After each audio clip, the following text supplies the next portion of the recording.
शांति। ओम शांति भाई। ओम शांति ओम शांति भाई जी। ओम शांति भाई। ओम शांति। आज का जो टॉपिक है, मनुष्य आत्मा 84 लाख योनियां धारण नहीं करती। शास्त्र कहते हैं कि मनुष्य आत्मा 84 लाख योनियां धारण करती है, लेकिन ये बात मिथ्या है, सरासर झूठी है। मनुष्य आत्मा 84 लाख योनियां धारण नहीं करती है।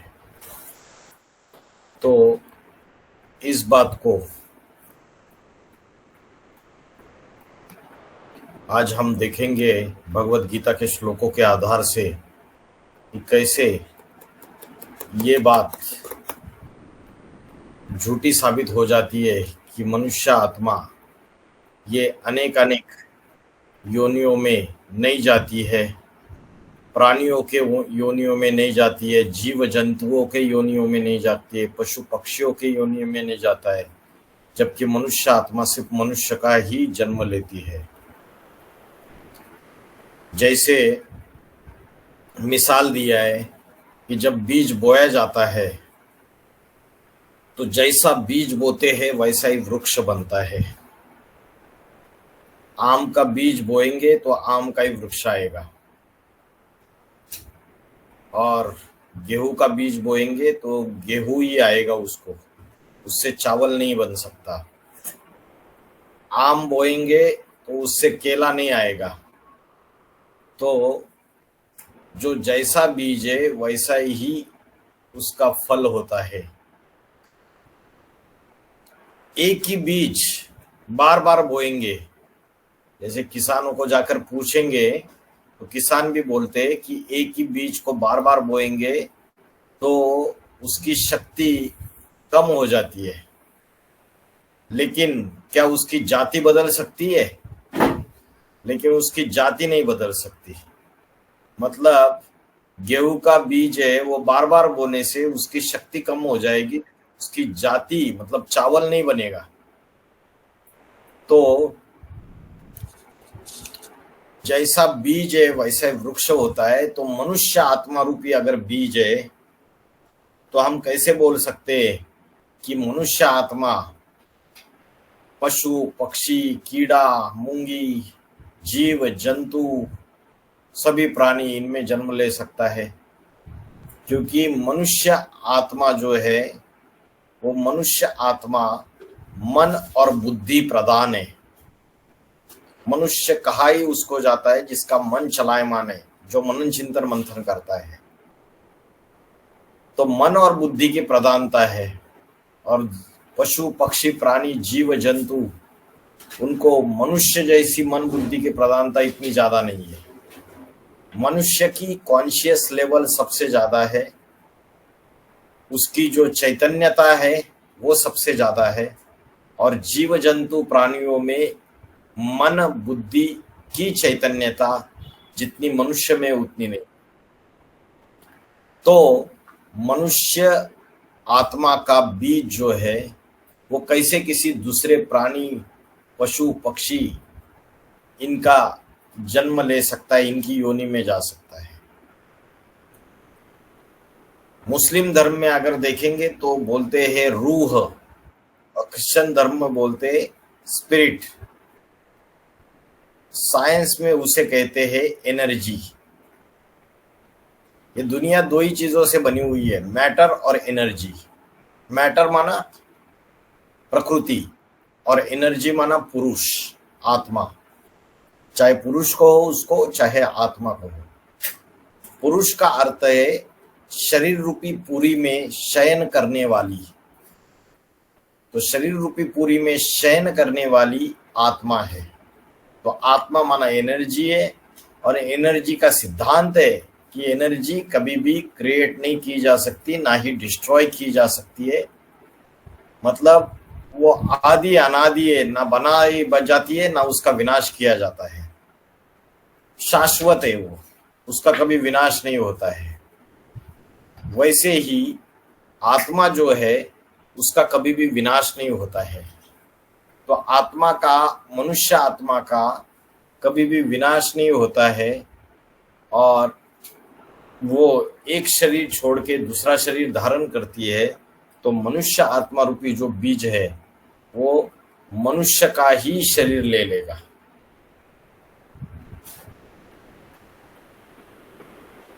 अभी मनुष्य के हिसाब किताब, बौद्धिक प्राणी है, तो मनुष्य के हिसाब किताब मनुष्य जन्म लेने के बाद मनुष्य से बनते हैं या जानवर से बन जाते हैं। मनुष्य के हिसाब किताब सबसे ज्यादा मनुष्य के साथ ही होते हैं। तो जब मनुष्य के साथ हिसाब किताब होते हैं तो मनुष्य को ही चुकतू करने पड़ेंगे मनुष्य जन्म लेके। जानवर का, हाँ, मनुष्य का हिसाब किताब दूसरे दूसरे योनिया जो है, जीव जंतु जो है, मक्खियां है, मच्छर है, गंदे गंदे कीटाणु है, सैकड़ों प्रकार की, हजारों प्रकार की, लाखों प्रकार की जो प्रजातियां है, पशु पक्षी है, क्या मनुष्य का हिसाब किताब उन सबसे बनता है? मनुष्य का हिसाब किताब सिर्फ मनुष्य से ही ज्यादा बनता है। तो जरूर वो हिसाब किताब चुकतू भी कब होंगे? मनुष्य रूपी जन्म लेंगे तभी हिसाब किताब चुकतू होंगे। तो मनुष्य आत्मा मनुष्य का ही जन्म लेती है, अनेक 84 लाख योनियों में भ्रमण नहीं करती है। अगर समझो मनुष्य आत्मा 84 लाख योनियों में भ्रमण करती थी, जीव जंतु पशु पक्षी प्राणी इन सब में से पास होती थी, तो मनुष्य की जो जनसंख्या है वो कम होती जानी चाहिए। लेकिन मनुष्य की जनसंख्या तो बढ़ती चली जा रही है। आज से अगर आप 1940-47 की बात देखेंगे, आज से 80-90 साल पहले, या आज से 100 साल पहले देखेंगे, सिर्फ 30 करोड़ जनसंख्या थी भारत की। आज वो 140 करोड़ है 100 साल में। तो जनसंख्या लगातार बढ़ती चली जा रही है। दूसरी तरफ जो प्राणियों की योनि है, प्राणियों की जो योनियां है, उनकी जो प्रजातियां है वो लुप्त होती जा रही है धरती में से। हाथी, शेर, चीता, अगर आप देखेंगे इनकी प्रजातियां जो है दिन प्रतिदिन लुप्त होती जा रही है, उनकी संख्या कम होती जा रही है, और उससे इकोलॉजिकल इम्बैलेंस हो रहा है। और गवर्नमेंट भी इससे रिलेटेड बहुत कंसर्न है कि कैसे इनकी संख्या बढ़ाए। और अगर मनुष्य दूसरे दूसरे योनियों में जन्म लेता होता तो इन सभी प्राणियों की प्रजातियों की संख्या बढ़नी चाहिए थी, ना ही घटनी चाहिए थी। उसके बाद एक चौथा रीजन और एक, कि ऐसा कहते हैं कि बड़े दुर्लभ मानुष तन पावा, बड़े दुर्लभ ये मनुष्य का शरीर मिलता है, रामचरितमानस में लिखा है। तो अगर मनुष्य पाप कर्मों का दंड भुगतने के लिए अगर अन्य योनियों में जाता, समझो अन्य अन्य योनियों में जाता, तो आज सभी मनुष्य सुखी होने चाहिए। क्योंकि आप तो अनेक योनियों में जा जाके गधे का जन्म लिया आपने, कीड़े का जन्म लिया, मकोड़ों का जन्म लिया, जीव जंतुओं का जन्म लिया, और आपने आपका दंड भुगता। तो फिर लास्ट में आके आपको मनुष्य जन्म अगर मिला है तो फिर आप तो अंतिम जन्म में, लास्ट के जन्म में पूरे सुखी होने चाहिए। लेकिन आज हम क्या देखते हैं कि कोई बच्चा है, वो गटर के किनारे पैदा हुआ है, उसके माता पिता का पता नहीं है, उसको खाने पीने के लिए कुछ नहीं है, कोई झुग्गी झोपड़ी में पैदा होता है और वो कोई बड़े महल में बड़े धनवान आदमी के घर में पैदा होता है। ये असमानता क्यों है? तो सारे ही मनुष्य सुखी होने चाहिए। अगर वो 84 लाख योनियों से सारे दंड भुगत के, सारे दुख भोग के अगर वो मनुष्य जीवन में आ रहे, तो सारे के सारे सुखी होने चाहिए। लेकिन ऐसा नहीं हो रहा है।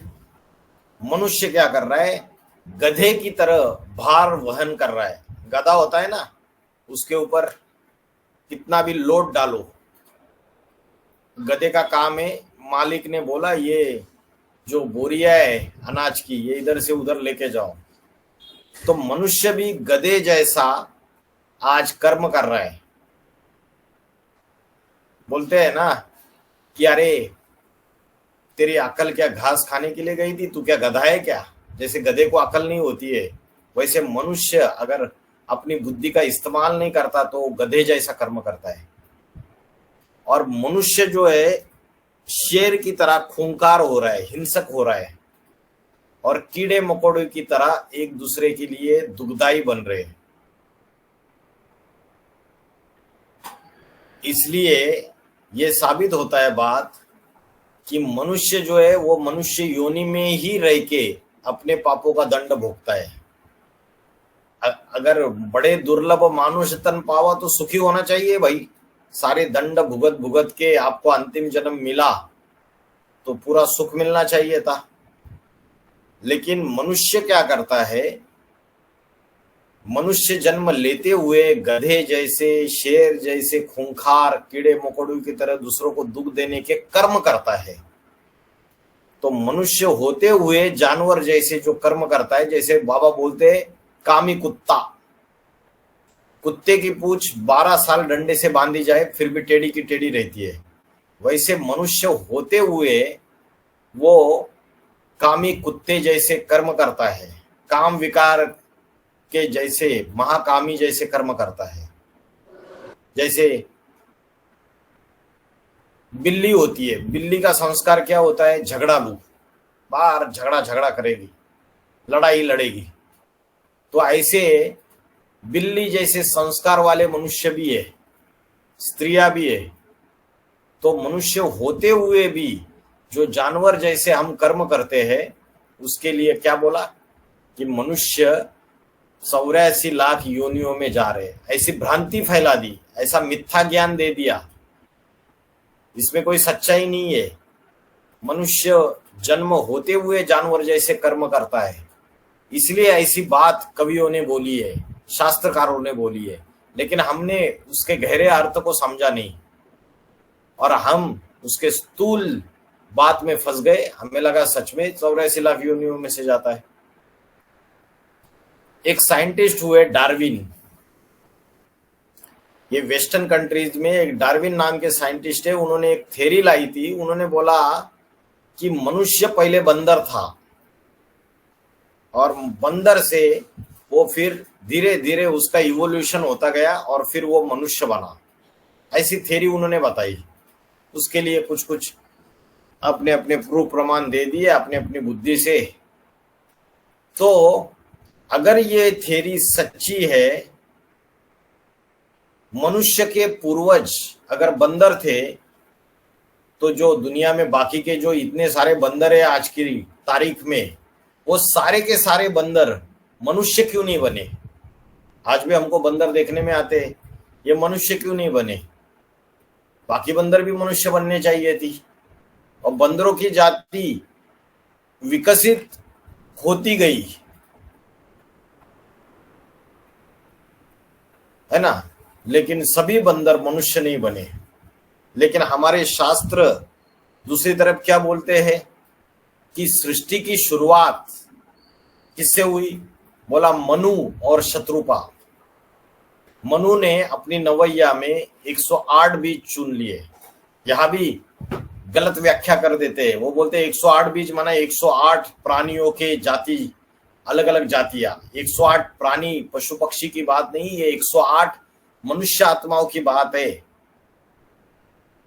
ये मनुष्य आत्मा रूपी बीज जो है, जिनके अंदर अनेक अनेक संस्कार भरे हुए जानवर के, उनको चुन लेता है भगवान। और शास्त्रों में बोला है कि सृष्टि के प्रथम पुरुष और प्रथम स्त्री किसके लिए बोला? शंकर और पार्वती, आदि पुरुष आदि स्त्री, आदि देव आदि देवी। मनु शत्रुपा कहो या लक्ष्मी नारायण कहो उनको, या मुस्लिम लोग बोलते हैं आदम और हव्वा, क्रिश्चियन लोग बोलते हैं एडम और ईव, और जैन लोग बोलते हैं आदिनाथ आदिनाथिनी। तो सबने ये अलग अलग नाम दे दिए और उनसे मनुष्य की शुरुआत हो गई। मनुष्य पहले देवी देवता थे जिनके आज हम मंदिरों में पूजा कर रहे हैं। 16 कला संपूर्ण, संपूर्ण अहिंसक, मर्यादा पुरुषोत्तम, निराकारी, निर्विकारी, निरंकारी, ऐसे देवता स्वरूप मनुष्य थे। धीरे धीरे धीरे धीरे मनुष्य के अंदर की दैवी गुण कम होते गए और देवता से उतरकर वो साधारण मनुष्य बन गया और फिर राक्षसी वृत्तियां बढ़ने लगी। तो भगवत गीता में 2 ही कैटेगरी दी है 16वें अध्याय में कि इस दुनिया में 2 ही प्रकार के लोग हैं, एक है देवता और दूसरे है राक्षसी संप्रदाय। मनुष्य कैटेगरी भी नहीं बताई, एक देवता और राक्षसी संप्रदाय। तो दैवी गुण जब कम होते जाते हैं तो मनुष्य राक्षस जैसा बनता है। तो कभी ये नहीं बोला कि अलग अलग कैटेगरीज है, 84 लाख योनियां है, कहीं भी भगवत गीता में ऐसा कोई भी प्रमाण नहीं आया। और आज की डेट में अगर आप देखेंगे कि ये डार्विन की थ्योरी दूसरे दूसरे साइंटिस्ट ने ही पूरी तरीके से गलत साबित कर दी है। उसको बोला कि डार्विन की थ्योरी तो गलत है करके, तो इससे साबित होता है कि मनुष्य जो है वो मनुष्य आत्मा शरीर छोड़ने के बाद स्त्री या पुरुष का जन्म लेती है। गधे का, कुत्ते का, घोड़े का, सुअर का, जीव जंतुओं का, मच्छर का, मक्खी का जन्म नहीं लेती है। पशुओं का, पक्षियों का जन्म नहीं लेती है, वो मनुष्य का ही जन्म लेती है। अभी जो शास्त्र है, शास्त्रों में भी कई ऐसे प्रमाण आपको मिलेंगे। अगर शास्त्रों की बातों को देखेंगे, एक तरफ आप 84 लाख योनियों की बात करते हो और दूसरी तरफ आप बोलते हो कि महाभारत में जिसने शिखंडी का पार्ट बजाया वो शिखंडी पूर्व जन्म में वो अंबा थी। 3 बहनें थी ना, अंबा, अंबिका, अंबालिका, और उनका क्या हो जाता है, भीष्म, जो भीष्म पितामह है, उनके साथ ऐसा दुश्मनी बन जाती है अंबा की पूर्व जन्म में। और अंबा शपथ लेती है कि मैं जरूर अगले जन्म में इनके विनाश के निमित्त बनूंगी। तो शिखंडी के रूप में अगला जन्म ले लेती है, ये शास्त्रों में बोला है। द्रौपदी के लिए बोला पूर्व जन्म में शिव भक्त थी। उसके बाद आपने पार्वती के लिए भी देखा, पार्वती का जो पूर्व जन्म था वो किस रूप में था, सती के रूप में दिखाया। फिर देवकी, वसुदेव, यशोदानंद, इनके भी पूर्व जन्म दिखाई दिए। तो इससे साबित होता है, शास्त्र एक तरफ बोल रहे कि ये जो मुख्य पाठधारी है इनके पुनर्जन्म में ये थे। अंबा, जो शिखंडी है वो अंबा थी, इसका मतलब मनुष्य थी। गधा, सुअर, चीता, घोड़ा कुछ भी नहीं थी, मनुष्य ही थी। तो शास्त्रों में जो अलग अलग बातें आ रही है, उन शास्त्रों में अनेक अनेक शास्त्रकारों द्वारा मिथ्या ज्ञान फैलाया गया और उसको हम समझ नहीं पाए। अलग अलग वैज्ञानिक रिसर्च किए गए, उससे भी यह साबित हो गया कि पुनर्जन्म की थ्योरी जो है, जो व्यक्ति आज है उसका पूर्व जन्म भी मनुष्य का ही था। जैसे हिंदुओं में तो पुनर्जन्म की थ्योरी को मानते हैं, भगवत गीता में ऐसे कई श्लोक है जिससे मनुष्य आत्मा का पुनर्जन्म होता है। लेकिन क्रिश्चियन धर्म और मुस्लिम धर्म में क्या करते हैं, उसको गाड़ देते हैं जमीन में। तो वो इस बात को, पुनर्जन्म की बात को मानते नहीं है। लेकिन अमेरिका, दूसरे दूसरे कंट्रीज में, यूरोप में बहुत सारी रिसर्च किए गए और ये रिसर्च इन्होंने जब पब्लिश किए तो क्रिश्चियनिटी में और मुस्लिम में भी कई ऐसे प्रमाण मिले कि कुछ कुछ लोगों को अपना पुनर्जन्म की सारी बातें एज इट इज याद आ रही है। और जब उसको एविडेंसेस इकट्ठा किए गए तो साबित हो गया कि ये बात तो सच्ची है करके। तो doctor Antonia Mills, university of Virginia, इन्होंने, डॉक्टर एंटोनिया मिल्स जो यूनिवर्सिटी ऑफ वर्जीनिया है, इन्होंने भी एक एविडेंसेस सारे इकट्ठा करके ये चीज साबित कर दी कि पुनर्जन्म की कंसेप्ट 100% होती है। एक केस है भारत में, खासकर जब महात्मा गांधी थे, 1930 की बात है, दिल्ली में एक शांति देवी नाम की 4 साल की बच्ची है और उसने पुनर्जन्म के दावे कर लिए। तो महात्मा गांधी ने ये जो है जांच विभाग को लगाया और जब इसकी जांच की गई तो पुनर्जन्म का जो दावा है वो सत्य साबित हो गया। उसके बाद डॉक्टर बहुत सारे ऐसे, ये तो महात्मा गांधी का ये शांति देवी वाला केस बहुत फेमस हुआ था। आप इंटरनेट पे, गूगल पे भी इसके डिटेल्स देख सकते हो, यूट्यूब में जाएंगे पूरा आपको डिटेल्स मिल जाएंगे, वीडियो मिल जाएगा। उसके बाद एक डॉक्टर इयान स्टीवनसन है, एशिया, अमेरिका, यूरोप और मिडल ईस्ट जैसे कंट्रीज में उन्होंने 1000 से ज्यादा केसेस पर स्टडी किया और पुनर्जन्म होता है, ये फैक्ट है, ये एविडेंस के आधार से, अनेक केस स्टडीज के आधार से ये साबित करके दिखाया। और उस पर उन्होंने एक किताब भी लिखी है, उनका नाम है आयान स्टीवनसन।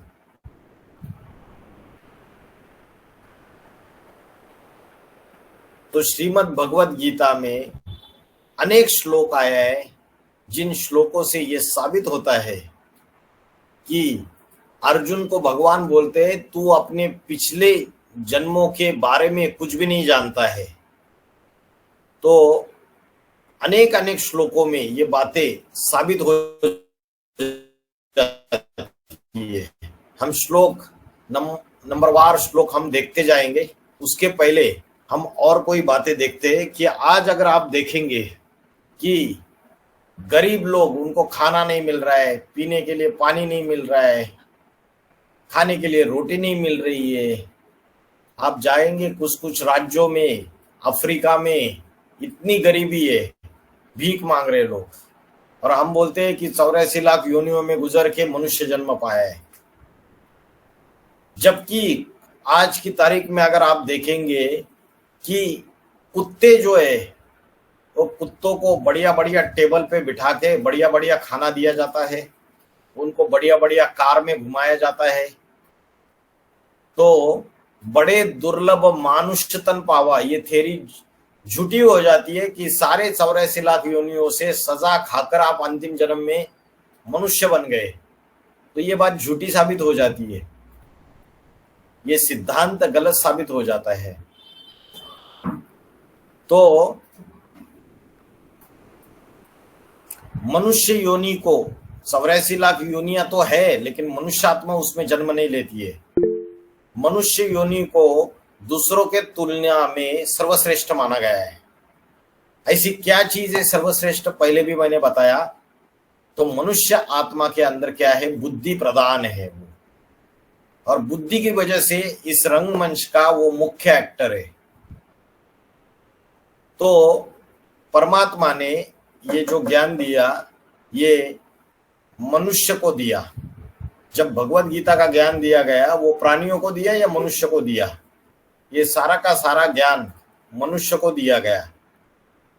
अगर आप ये सारे श्लोक देखेंगे, 4 अध्याय का 1 से लेके 5 और 6 अध्याय का 37 से लेके 45, तो ये बात साबित हो जाएगी। उसके पहले मैं आपको 2 श्लोक दिखाना चाहता हूं कि सबसे पहले मैं आपको श्लोक दिखाना चाहता हूं 8वें अध्याय का 15वां श्लोक और 7वें अध्याय का 19वां श्लोक।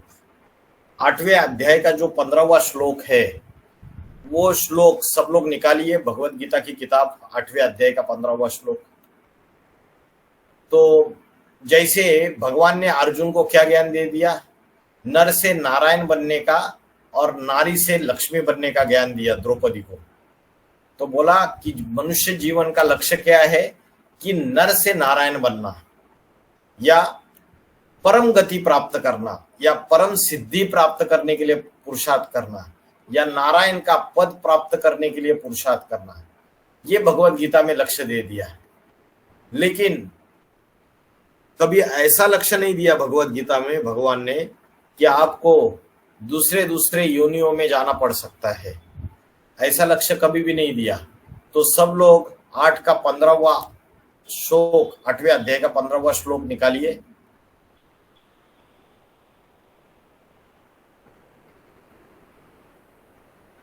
माम उपेत्य पुनर्जन्म दुखालयम अशाश्वतम।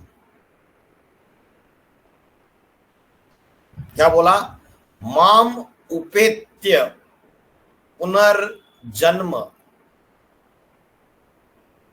दुखालयम अशाश्वतम। उपेत्य माना मेरे पास पहुंच के, माम माना मेरे, और उपत्य माना पास पहुंचकर। न आपनुवंती महात्मना संसिद्धि परमाम गताम।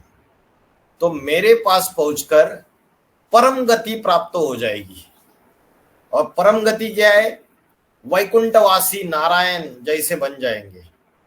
जो भगवान को प्राप्त होता है वो नारायण जैसे, मतलब मनुष्य से वो नारायण बनेंगे। मनुष्य से वो बंदर, गधा, वो घोड़ा, सुअर नहीं बनेंगे। और नारायण को मनुष्य जैसे दिखाया या जानवर जैसे दिखाया? मनुष्य जैसा दिखाया, मतलब देवता बन जाएंगे।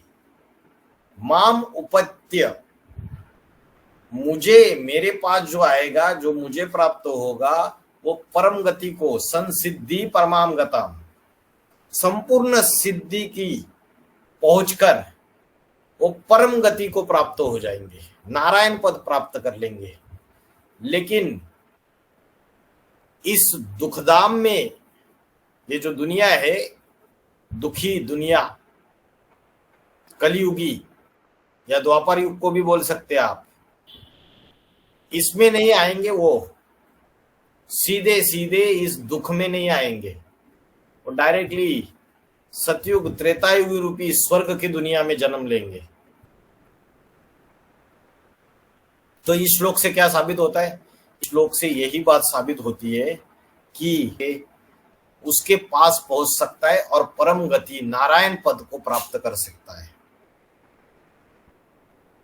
फिर 7वें अध्याय का 19वां श्लोक देखिए। बहुनाम 7वें अध्याय का 19वां श्लोक सब लोग निकालिए भगवत गीता की किताब में। बहुनाम जन्मनाम अन्ते ज्ञानवान माम प्रपद्यते।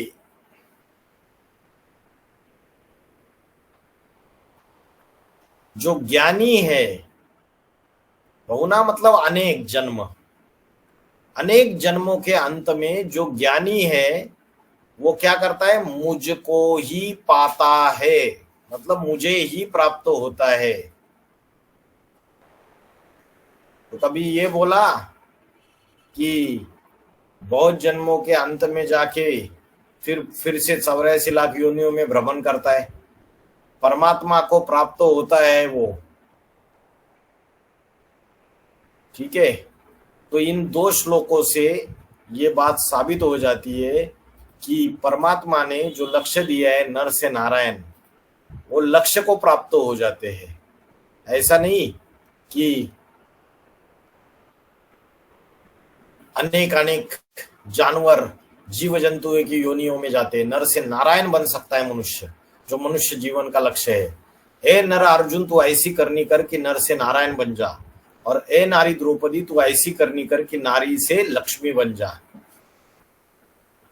तो भगवत गीता में क्या बोला है कि अर्जुन को बोला कि भाई अर्जुन जो है वो अपने अनेक जन्मों को नहीं जानता है, और भगवान जो है वो उसके अनेक जन्मों को जानता है। लेकिन इससे ये बात साबित थोड़ी होगी कि इसका मतलब अर्जुन ने सारे जन्म मनुष्य के लिए करके। लेकिन आप अगर 4थे अध्याय के पहले श्लोक से 4थे अध्याय के 5वें श्लोक तक देखेंगे अच्छे से, तो आपको पता चल जाएगा कि मनुष्य जन्म ही हुए कैसे, देखो पहले श्लोक में भगवान उवाच में क्या बोला कि इमं विवस्वते योगम प्रोक्तवानम अहम व्ययम विवस्वान मनवे प्राह मनु वा विश्वा कवे अब्रवीत। मतलब मैंने यह अविनाशी योग पहले पहले किसको दिया, विवस्वत को, फिर विवस्वत ने किसको दिया, मनु को कहा, और मनु ने किसको कहा, इक्ष्वाकु को कहा। अच्छा, ये लोग बोलते हैं पहले विवस्वत था, फिर उसके बाद अनेक जन्म, उसके बाद मनु आया और उसके बाद इक्ष्वाकु आए। तो मनु में भी जो वसु है, अष्ट वसु गाए गए, उनको 8 को दिया, फिर उसके बाद औरों को दिया, फिर इक्ष्वाकु को दिया, और इक्ष्वाकु जो है वो द्वापर युग से चालू होते हैं। फिर बोला 4 अध्याय का दूसरा श्लोक देखिए कि इस प्रकार परंपरा से प्राप्त, ये परंपरा चलती गई। पहले क्या होता था, श्रुतियों का ज्ञान था। श्रुति माना एक ने, गुरु ने बताया ज्ञान सारा और चेलों ने उसको कंठस्थ कर दिया। फिर चेलों ने बड़े होकर अपने चेलों को बताया, फिर उन्होंने बड़े होकर अपने चेलों को बताया। ऐसे परंपरागत श्रुति माना जिसने सुना, फिर उसने कंठस्थ किया, फिर उसने दूसरों को बताया। इस तरीके से ये जो ज्ञान है प्राचीन राजयोग का ज्ञान जो ईश्वर ने आके दिया, ये लंबे समय तक अनेक युगों में, ये अनेक कालों में, ये एक से दूसरे के तरफ, दूसरे से तीसरे को, तीसरे से चौथे को ट्रांसफर होता गया। और दूसरे श्लोक में बोला है परंपरा से प्राप्त यह प्राचीन योग को राजर्षियों ने भी जाना। और राजर्षि को ने, अनेक अनेक राजाए और राजाओं के ऋषि भी। तो इन सभी लोगों ने इस ज्ञान को जाना। यह योग लंबे काल से ऐसे एक से दूसरे को, दूसरे से तीसरे को, तीसरे से चौथे को, ऐसे ट्रांसफर होते होते फिर यहाँ ये नष्ट हो गया। स कालेन यह महता योगो नष्टः परंतप एवं परम परा प्राप्तम इमं राजर्षयो विदु। तो ये जो ज्ञान है ये नष्ट हो गया। आज सनातन धर्म का असली ज्ञान आज भारतवासियों के पास, जो अपने को हिंदू कहलाते, सनातनी कहलाते, उनके पास नहीं है, भूल चुके हैं पूरी तरीके से। तो इससे क्या साबित होता है इस श्लोक से? इससे यही साबित होता है, फिर राज ऋषियों के पास गया तो ये मनुष्य होंगे तभी तो ये ज्ञान ट्रांसफर होगा। अगर मनुष्य नहीं है, जानवरों को ज्ञान ट्रांसफर होता है क्या? जानवरों के पास बुद्धि होती है, ज्ञान के मनन चिंतन मंथन की, सोचने समझने की सूझबूझ होती है।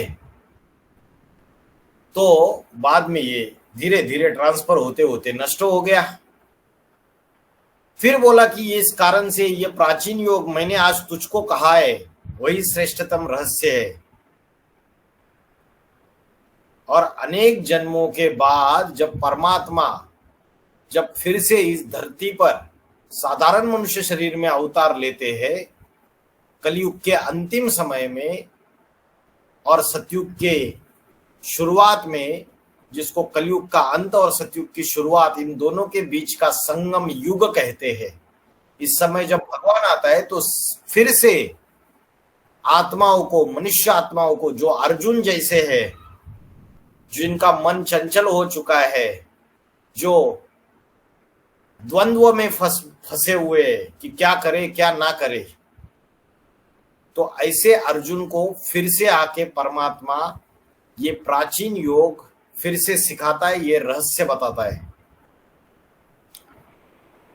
फिर 4 अध्याय का 4 श्लोक,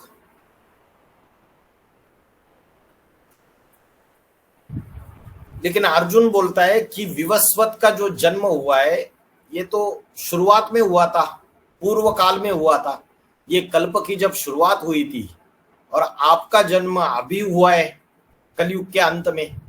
जब आप ये गीता ज्ञान सुना रहे हो, शास्त्रों में तो बोला द्वापर के अंत में कृष्ण आए और उन्होंने गीता ज्ञान सुनाया। और विवस्वत जो सूर्य है वो तो सृष्टि के प्राचीन काल में, पूर्व काल में ये कल्प की शुरुआत में, युग की आदि में था, तो मैं ये बात कैसे मानूं? क्या मानूं कि ये ज्ञान तो पहले दिया गया था, आप तो अभी दे रहे? तो भगवान ने क्या बोला कि मेरे और तेरे असंख्य जन्म बीते हैं, उन सर्व जन्मों को मैं जानता हूं, तू नहीं जानता। बहुनी में व्यतीतानि जन्मानि तव चार्जन तान्य अहम वेद सर्वाणि नत्वम वेत्थ परंतप। अच्छा, तो क्या मेरे और तेरे अनेक जन्म हो गए? तो क्या जो भगवान जिस शरीर में आया है उसने गधे घोड़े सुअर के जन्म लिए थे अनेक जन्मों में, और अर्जुन ने भी गधे घोड़े सुअर के जन्म लिए थे, जिसके बारे में भगवान उसको बोलता है कि तू उन जन्मों को नहीं जानता है, मैं जानता हूं करके। क्योंकि ये ज्ञान परंपरागत एक दूसरे को ट्रांसफर होते होते राजर्षियों को ट्रांसफर हो गया, और धीरे धीरे धीरे ये ज्ञान लोप होता गया। तो ये मनुष्य की बात है, ना ही जानवर पशु पक्षी जीव जंतुओं की बात है। उसके बाद 6 चैप्टर नंबर 6 श्लोक नंबर 37, छठे अध्याय का 37वां श्लोक। 37, 38, 39, 40, 41, 42 ये सारे श्लोक देखिए। इसमें क्या बोला? जो भोगी व्यक्ति है,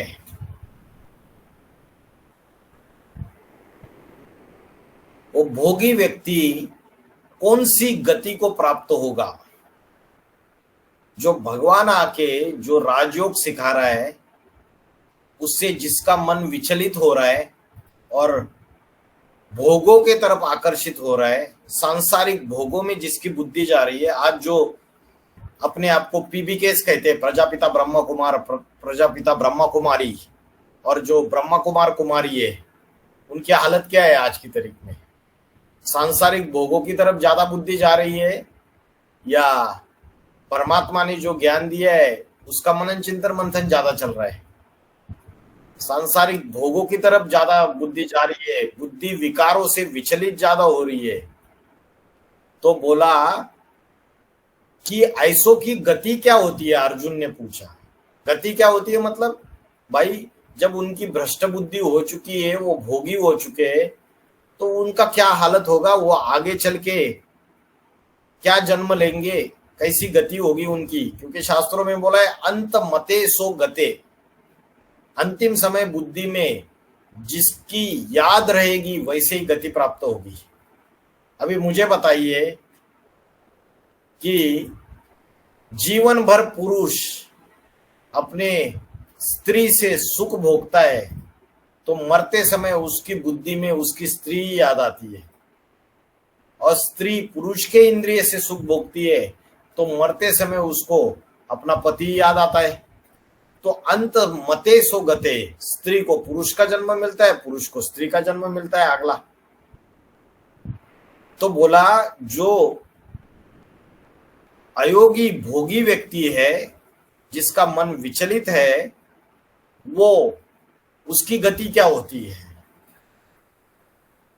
यह अर्जुन ने पूछा। फिर अर्जुन छठे अध्याय के 38वें श्लोक में फिर से पूछता है। क्या पूछता है? जो स्थिति भ्रष्ट है, जो परम ब्रह्म के मार्ग को भूला हुआ है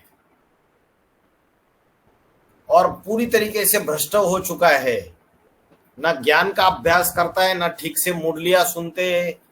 ऐसे ऐसे भी लोग होते हैं जो मधुबनों में रहते हैं लेकिन मुरलियां नहीं सुनेंगे, दुनियाई मोबाइल पे दुनियाई रील्स देखते रहेंगे, दुनियाई मूवीज, दुनियाई फिल्में और दुनियाई चीजों का अभ्यास करते रहेंगे।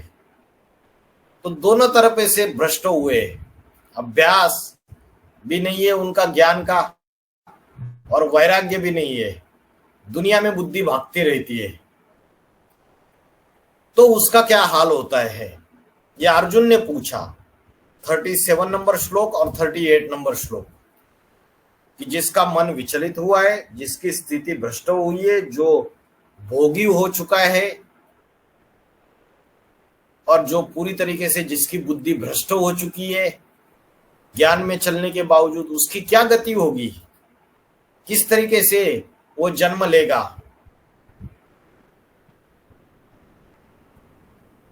उसके बाद छठे अध्याय का 40वां श्लोक देखिए,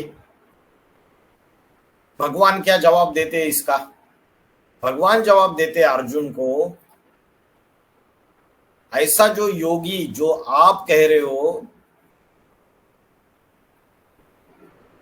उसका विनाश नहीं होता।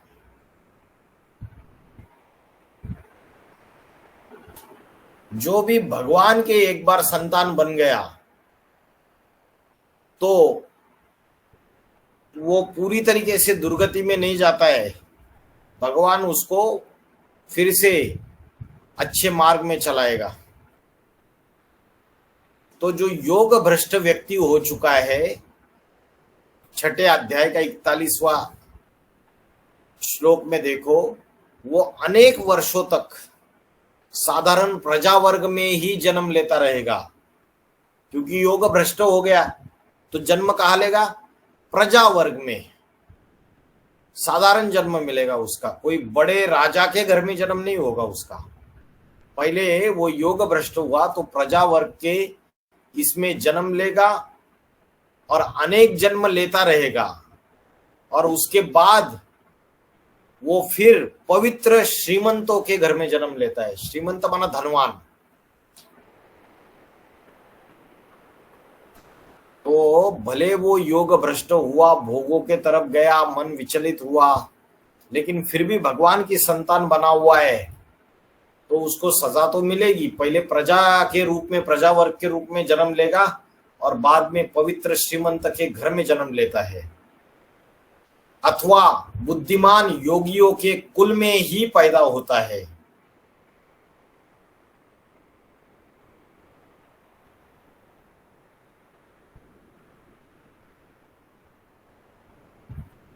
तो क्या गति हो गई उसकी।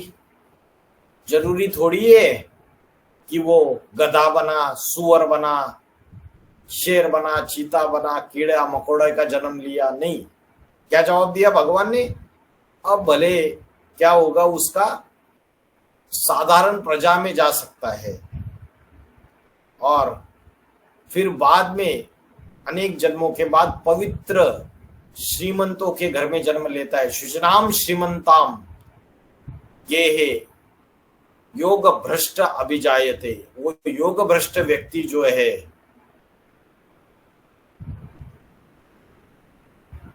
अनेक वर्ष तक साधारण प्रजा में जन्म लेता है, साधारण प्रजा में रहता है, सामान्य तरीके से जीवन जीता है और पवित्र श्रीमंतों के घर में बाद में जन्म लेता है, अथवा बुद्धिमान योगियों के कुल में ही पैदा होता है।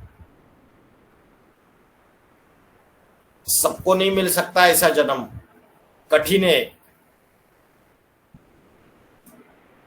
ठीक है, तो इन श्लोकों से क्या साबित होता है, हमें जो 84 लाख योनियों में नहीं जाता है, ये बात हमको देखनी थी। तो इन श्लोकों से ये साबित होता है कि उसको कहीं ना कहीं मनुष्य का ही जन्म मिलेगा, तब तो वो प्रजा वर्ग में जाएगा या तो श्रीमंतों के घर में जन्म लेगा।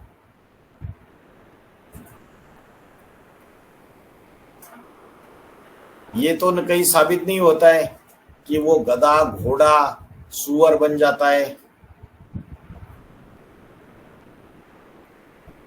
और पूर्व जन्म में अगर वो जो भी अच्छा जन्म उसने लिया है, कोई ब्राह्मण का जन्म लिया है, तो भविष्य में अगर उसने अच्छे कर्म किए तो उसके कर्मों के अनुसार फिर से उसका ऐसे ही घर में जन्म होगा जहां पवित्रता और अच्छा आचरण, अच्छे विचार, इसका संयोग होगा पूरी तरीके से। तो हमने 6 का 37 से लेके आगे के श्लोक देखे और उससे अर्जुन ने प्रश्न पूछा था, ऐसे मन विचलित हुआ व्यक्ति जो योग भ्रष्ट हो चुका है और जो भले भगवान की संतान तो बन चुका लेकिन जो भोगी बन चुका है, तो इसका क्या गति होगी। तो बोला ठीक है, प्रजा के इसमें जन्म लेगा, अनेक जन्म तो प्रजा के इसमें जाएगा, फिर उसके बाद वो अच्छे घर में भी जन्म ले सकता है। किसी बुद्धिमान व्यक्ति के घर में भी जन्म ले सकता है, श्रीमंत तो धनवान व्यक्ति के घर में भी जन्म ले सकता है। तो ये गति बताई, ये गति नहीं बताई कि भाई जानवर का जन्म लेगा, कीड़े मकोड़े का जन्म लेगा, मच्छर का जन्म लेगा, मक्खी का जन्म लेगा, जीव जंतुओं का जन्म लेगा, सुअर का जन्म लेगा, गधे का जन्म लेगा, ये तो नहीं बताया ना। तो इन श्लोकों से ये बात साबित होती है भगवत गीता से कि मनुष्य का जन्म होता है। फिर भगवत गीता में त्रिगुणों की, जो त्रिगुण है उनकी बात की है, सत रज तम। ये सत रज तम, ये जो तीन गुण है, ये मनुष्य आत्मा को क्या करते हैं? सतगुण जो है वो दैवी गुण है, डिवाइन क्वालिटी ज्यादा है। तामसी गुण जो है उसमें राक्षसी प्रवृत्तियां ज्यादा है। तो ये तीन गुण मनुष्य आत्मा को क्या करते हैं? देवात्मा से राक्षसी स्वभाव वाला बना देते हैं।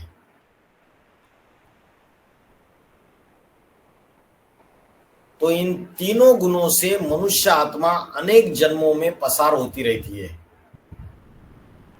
तो इससे साबित होता है मनुष्य देवता से नीचे गिर के राक्षस बन सकता है, लेकिन ये नहीं है कि मनुष्य जो है वो क्या बन जाएगा कि गधा घोड़ा ऐसा बन जाएगा। देवता बन सकता है सतोगुण में, और तामसी गुण हो गया, नीचे गिर गया, पतन हो गया, 5 विकारों के अधीन हो गया, काम क्रोध लोभ मोह अहंकार, तो राक्षसी वृत्ति का बन गया। इसका यह अर्थ निकालना गलत हो जाता है कि वो 84 लाख योनियों में गधा घोड़ा सुअर बन जाता है करके। आज कलयुग में हमें राक्षस दिखाई नहीं दे रहे, राक्षसी वृत्ति के लोग जो गंदे गंदे काम कर रहे, ऐसे ऐसे घृणित कर्म कर रहे, बलात्कार कर रहे, किसी का मर्डर कर रहे, हिंसा कर रहे, धोखाधड़ी कर रहे, तो वो राक्षसी स्वभाव वाले बनते चले जा रहे। तो 14वें अध्याय के 5वें से लेके 14वें अध्याय के 8 तक अगर आप श्लोक देखेंगे तो सत्वगुण, रजोगुण, तमोगुण, इसके बारे में बातें बताइए कि ये गुण प्रकृति से उत्पन्न हुए हैं। ये जो 3 गुण है ये क्या करते हैं? मनुष्य आत्मा को बांध देते हैं, बंधन पैदा करते हैं। सत्वगुण सुख की आसक्ति से बांधता है।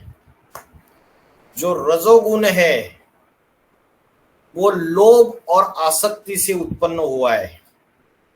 लोभ माना लालच, आसक्ति माना लगाव, किसी व्यक्ति के प्रति लगाव, वस्तु के प्रति लगाव।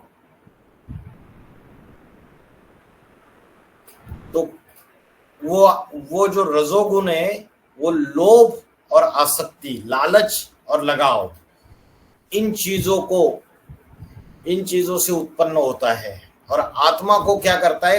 कर्मों के लगाव में, कर्मों से लगाव में अच्छी तरीके से बांधता है। कर्म जो करते हैं उससे अटैचमेंट हो जाती है। कोई वकील है, वकील का कर्म करेगा तो उससे अटैचमेंट हो जाएगी, इतनी अटैचमेंट हो जाएगी कि बाकी चीजों को कम महत्व देने लगेगा। कर्मों से भी अटैचमेंट हो जाती है। किसको समझो किसी सेंटर का इंचार्ज बना दिया तो उसको नशा रहता है, मैं तो इंचार्ज हूं, कल जाके इंचार्ज पद हटा दिया तो वो तो बहुत जो अटैचमेंट था अपने कर्मों के प्रति वो तो डिप्रेशन में चले जाएंगे। और जो तमोगुण है वो क्या बोला भगवत गीता के 8वें श्लोक में? अज्ञान से पैदा होता है। भौतिक चीजों का ज्ञान तो है लेकिन आत्मा का ज्ञान नहीं है आज मनुष्य को, और वो लापरवाही, आलस्य और निद्रा द्वारा इस नरक में बांध लेता है। आज दुनिया में अगर देखेंगे, आलस्य है, लापरवाही है, निद्रा है, इन चीजों से बहुत लोग सोते रहते हैं, खाएंगे और सोएंगे, यही उनका धंधा है। तो ये सत्वगुणी है, रजोगुणी है या तमोगुणी है? तमोगुणी है।